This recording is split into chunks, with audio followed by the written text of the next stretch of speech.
Hello YouTube, this is Nick here for the MyGreatTech YouTube channel, where I bring you reviews on all things technology. Today we're going to take a look at the brand new iPod Touch 4th generation, as you can see right in front of you.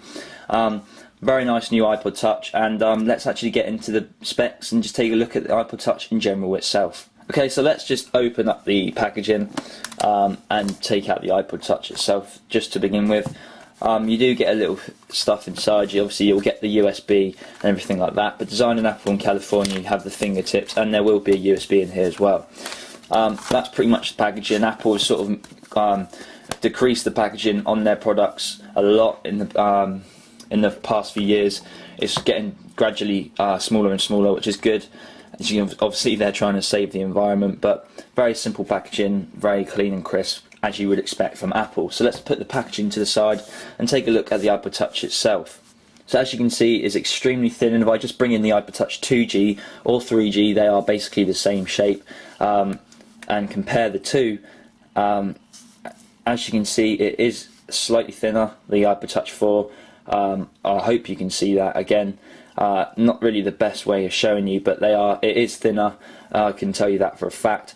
And what they've done pretty much with the 4th gen is they've sort of incorporated the design of the 1st gen along with this design, the 2nd gen and the 3rd gen, and mix them together. So as you can see, it's a curved sort of, they've got curved edges around the sides. Now guys, again with the iPod Touch, it will get scratched a lot, as it is that silver back, the aluminum back, not aluminum, sorry, it's silver metal sort of back to it. It will get scratched very easily, but that's something you can obviously get around with a case on your device. So if you want to do that, then there's lots of great websites out there.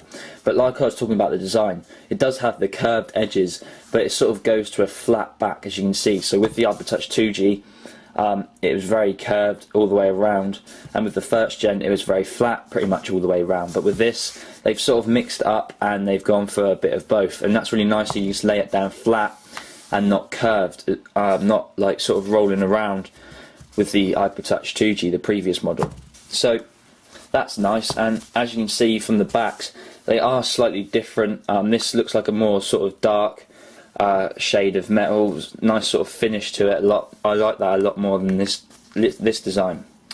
So that's that. Also, as you can see, there is no signal thing on the back of the iPod Touch 4th gen than there is on the iPod Touch 2nd gen, so that's just something to note. And also you will notice that the power lock switch is also the other side. So I think they're trying to keep all their devices similar, because with the iPhone it's always been on the right hand side and the iPod Touch has always been on the left, but now they've switched it around and now all devices are on that side. So that's really nice to see that Apple are trying to sort of keep things simple. Now if we move to the bottom, as you can see, you do have the 30-pin connector right there, obviously to charge and sync your device, and you do have a speaker. I believe in the iPod Touch 2G the speaker was sort of around the screen. I'm pretty sure that's where it was. It's not very obvious, but I think that's where it is. But on the bottom is where you'll find it on the iPod Touch 4th gen. You do also have the 3.5mm headphone jack.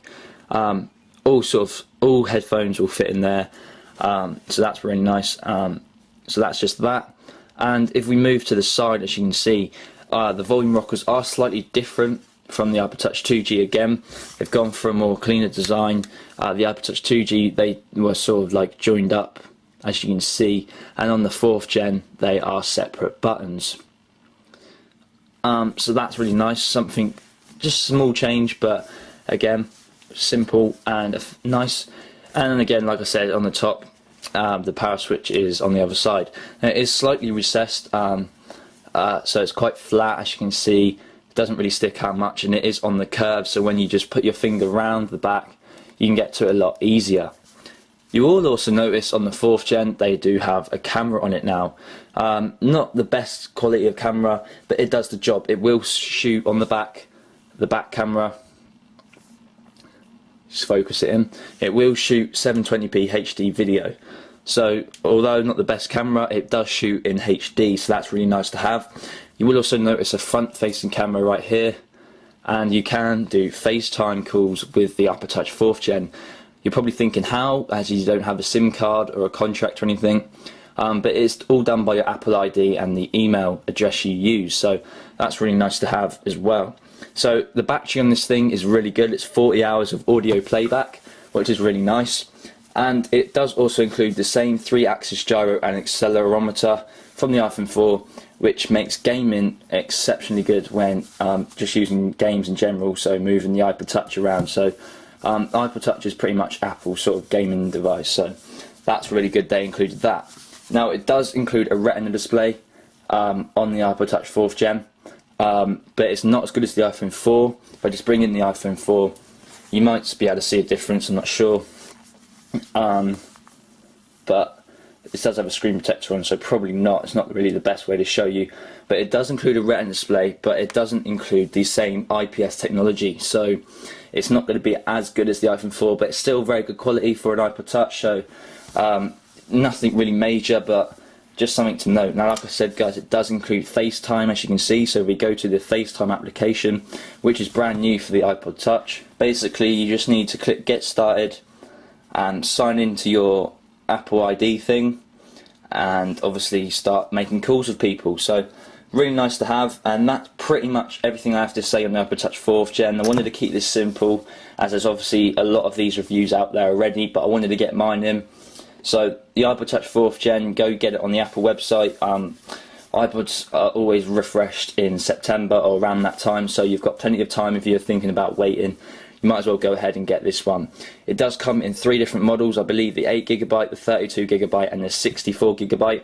All the prices and everything will go along in the video, so you can check that out for yourself, and all links will be in the description as well, so go check them out if you want to actually purchase this yourself as well.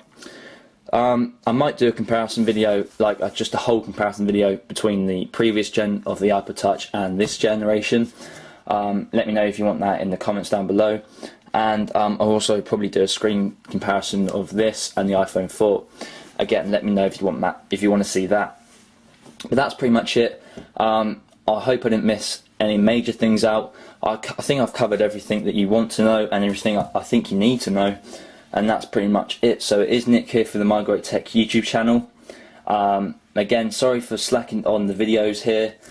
It's just started, and I hope to increase the amount of videos per week, and hope to increase the amount of subscribers I get for this channel. So cheers for supporting me, and I hope to see you in the next video. So thanks for watching.